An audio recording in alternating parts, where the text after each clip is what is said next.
இன்றைக்கி சம்பாதிச்சவங்க, சாதித்தவங்க, முன்னேறினவங்க, உருப்பட்டவங்க எல்லாமே ஒரு பேச்சுக்கு நான் சொன்னேனுங்க, எல்லாருக்கும் இந்த பிரபஞ்சம் ஒரு சந்தர்ப்பம் கொடுத்துருக்கும் இல்லையா? அந்த சந்தர்ப்பம் கொடுத்ததுனால தான் ஒருத்தரால் உருப்பட முடியுது, ஒருத்தரால் மேலுக்கு வர முடியுது, ஒருத்தரால் சாதிக்க முடியுது.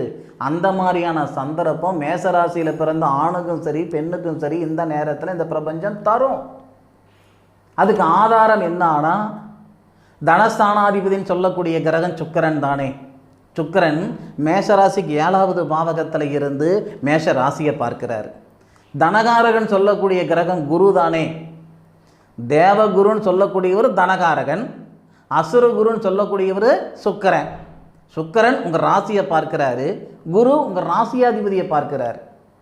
அப்போ உங்கள் ராசியாதிபதி புத்திரஸ்தானாதிபதினு சொல்லக்கூடிய சூரியனுடனும் தைரியஸ்தானாதிபதினு சொல்லக்கூடிய புதனுடனும் உங்கள் ராசியாதிபதி